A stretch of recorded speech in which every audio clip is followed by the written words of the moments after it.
Hello, I'm Marsa B. Purga from BSN 2A, and for today I'll be discussing the four stages of labor. Before anything else, I would like to define first what is the meaning of labor. Labor is what we call also as childbirth. This is a process of our baby leaving the uterus or the womb of the mother. Technically, you're in labor when there is regular contraction happening, and this make the cervix change. So the contraction is when the muscle of the uterus become get tight and then relax, and then contraction helps to push your baby out of your womb. Sometimes there is an instances wherein a pregnant woman thought that she's already in a true labor, but actually she's not. She's just having a false labor. So I am here today to also explain or to differentiate the two so that we can prevent misinterpreting it and to have a knowledge about it so that we don't have to panic. So I have here a PDF so we can base um, and so we can have a source that um, support your claim. In this, this help us to differentiate the two, the post labor and the true labor. So, in differentiate the comparison of false and true labor. So, in terms of first the contraction, it said the contraction of a true labor is regular and predictable, while on the false labor it is irregular. And it is also said that contraction of a true labor is gradually developed and a regular pattern, like what I've said, and become more frequent, longer, and more intense. While on the contraction of a false labor, it is irregular, like what I've said earlier, and it do not increase in frequency, duration, and intensity. And then, in terms of um, the pain, I mean, if it if the if it's in true labor, the pain of it will not subside if you're resting. The contraction become stronger and more effective with walking, and while on the false labor, walking tends to relieve or decrease contraction.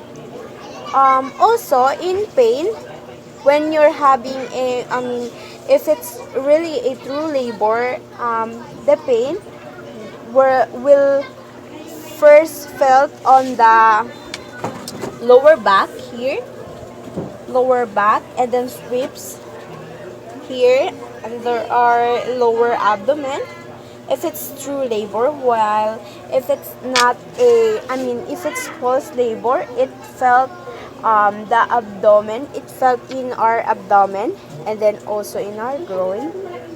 And then if it's a true labor, there is a bloody show present, while if it's false labor, there is no bloody show present.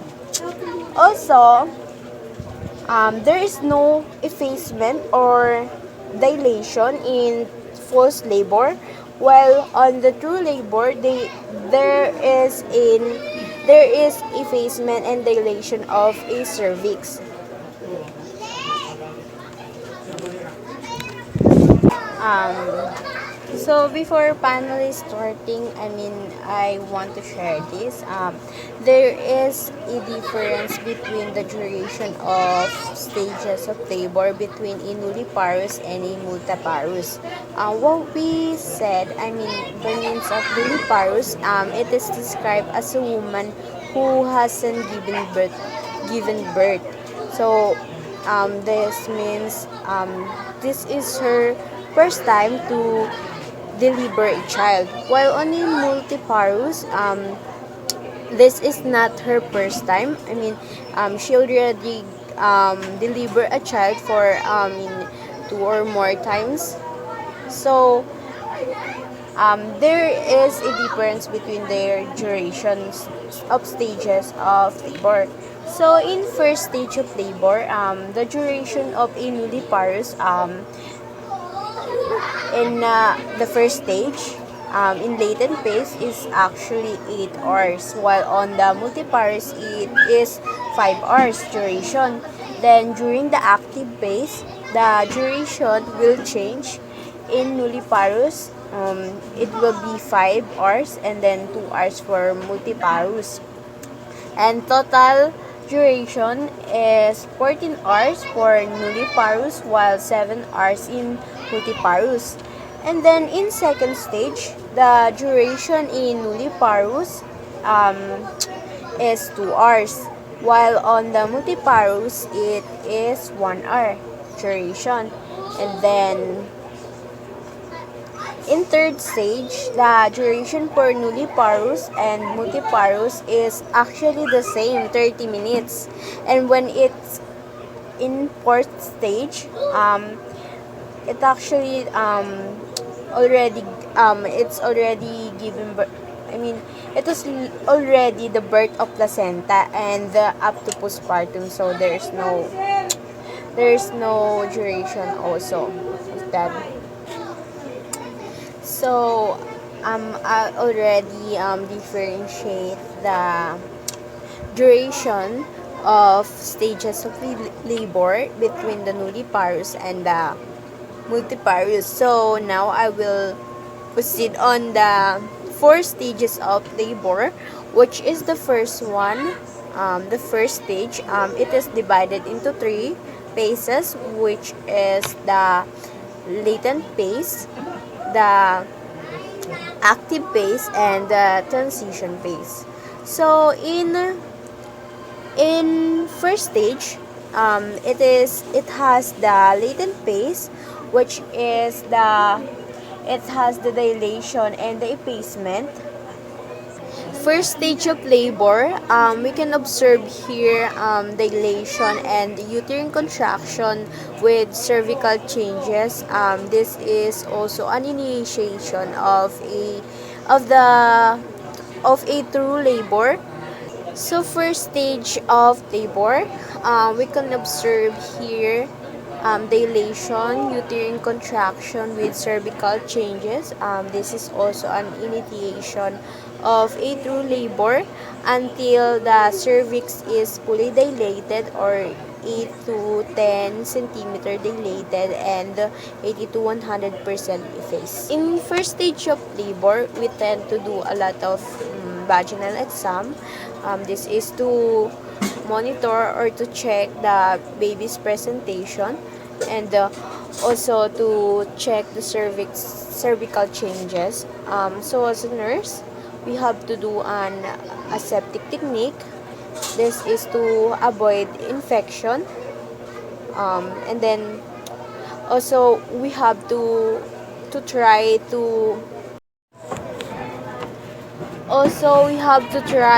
limit the vaginal exam because this might cause infection to the mother and that will be cause as complication, and it has to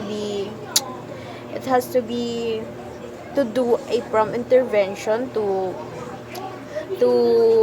lead into a serious problem that will lead the baby into fatality or fetal distress, and of course to the mother to prevent from being hurt and also be in distress.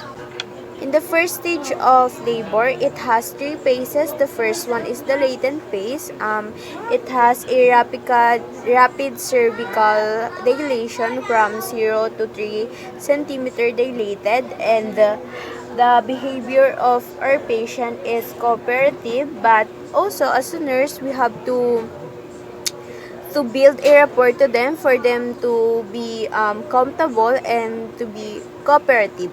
First stage of labor, more specifically in latent phase, there is uterine contraction that is mild and short.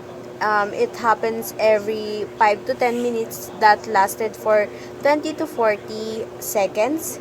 And then amniotic membrane is intact, but ayun, the patient is alert. But of course, as a nurse, we have to encourage them to alternating ambulation and rest. So in latent phase, there is an occurrence of cervical effacement up to 0 to 40%, and then there may be a bloody show, which is, as a nurse, we have to review a breathing and the relaxation technique, and then contraction every 20 minutes and every 5 minutes decreasing. Of course, we have to assess the fetal heart rate because the maybe the baby is having, I mean, is in fetal distress. So duration of contraction is every 15 to 40 seconds. Of course, as a nurse, take note the time of contraction, and then the intensity of contraction is too mild to moderate. Of course, document the vaginal discharge, assess for this distended of bladder, provide opportunity to void because it's uncomfortable for them, and then provide opportunity to void, I like what I said, and may provide lollipops for mother to hold and munch on between contraction for her carbohydrate and fluid intake. And then also assess for vital signs. Of course, if every 2 hours, of course, to check if there is an alteration, so that if there, if it has a changes, then we can provide a prompt intervention.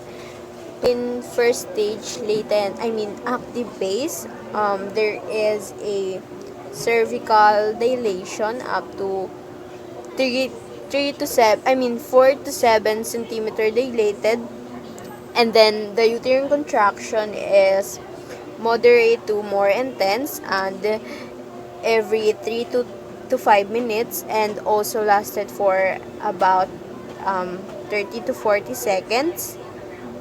So, in active phase, there is a cervical dilation up to 4 to 7 centimeter dilated. And then, of course, the mother is apprehensive, but as a nurse, we have to help them to do a breathing and relaxation technique. And then there is also a uterine contraction that is moderate to more intense, and it happens every 3 to 5 minutes and lasted for 40 to 60 seconds. And there is also occurrence of cervical effacement up to 40 to 80%, and the mother behavior is introverted. So as a nurse, we have to reassure her, and then there may be the amniotic membrane may be ruptured. Of course, the mother will be anxious, and then as a nurse, of course, we have to continue monitor and assess the mother and fetal. So of course, to identify if the mother, and the fetal is having a distress, and for us nurse to do a prompt intervention to prevent leading into a serious problem. And then facilitate position changes. This is very important since we have to avoid prolapse or occlusion of umbilical cord, since this will cause fetal distress. And of course, if woman is in PO, moisten the mouth. And then maintain communication with healthcare provider. Also monitor IV fluid intake. This is to check for the if the mother is dehydrated. Of course, we have to make sure that the mother is hydrated, so that we can prevent from occurring of like fetal hypoxia. And then watch for bladder distension and encourage voiding, since it's uncomfortable to the mother. And report color, odor, and the amount of vaginal discharge that maybe there is an indication of infection. On also, if there is a meconium have seen, of course, should be reported. So we're in the last phase of the first stage, which is the transition phase. The cervix dilation in this phase is already 8 to 10 centimeter dilated, so it is already fully dilated, and the mother's behavior is irritable. So as a nurse, we have to, of course, ensure that coach the proper breathing and relaxation technique.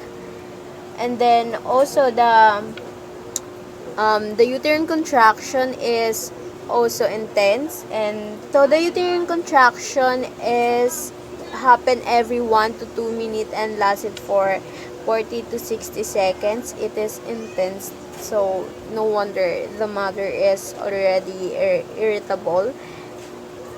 And then the cervical effacement is already 80 to 100%. And then of course, amniotic membrane rupture rejects support person, but as a nurse we should still support them. And then the contraction, we should praise and reassure them. And then the duration 60 to 90 seconds. Wants to give up already, we should assess and monitor strips of fetal heart rate and contraction, but still we should reassure them and encourage them. And then since it's already intense and the mother feel restless, we should still assess for color of vaginal discharge. Keep women informed of the progress with each contraction. And the woman is starting to feel fear, losing control. So we should, as a nurse, we should accept negative comments from the woman, but still encourage them. And then request medication. The woman requesting medication because she is already tired, maybe, and restless. So, and she maybe wants to give up already. But of course, we have to encourage them. But of course, we give medication as indicated by her physician. And then after that, is we're not going on the second stage. We're in the expulsion of the fetus. So the cervix dilation is already fully dilated, and we can observe the bulging of perineum. So the nursing intervention is to already assist the mother into the right position, which is the lithotomy. This is the most convenient for the caregivers.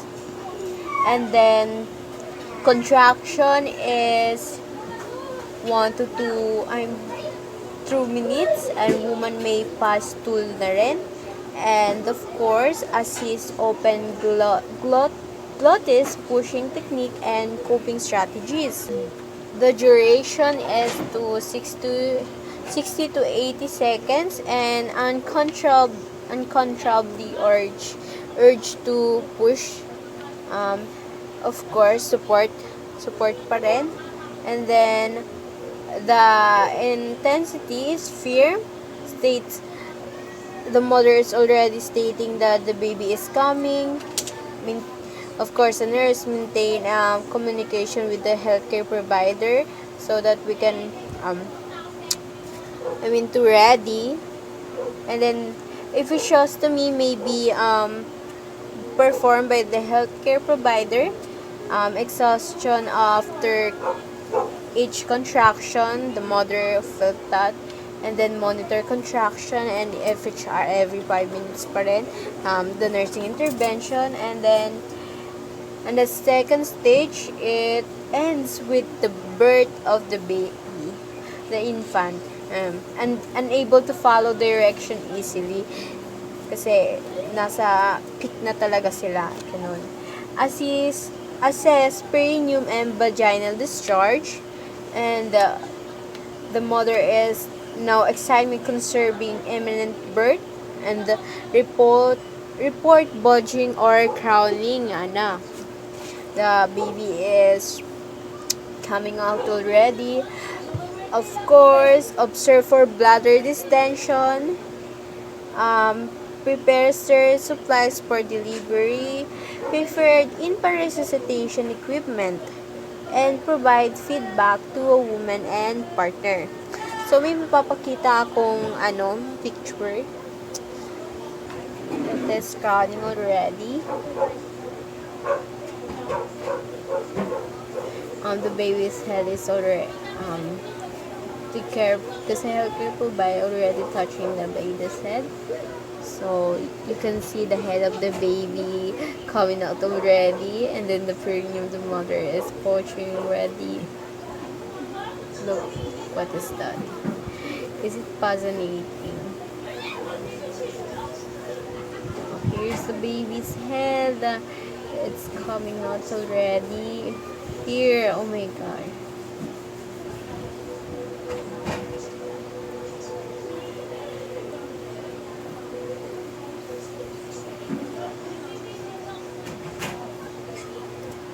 The baby's head is already out.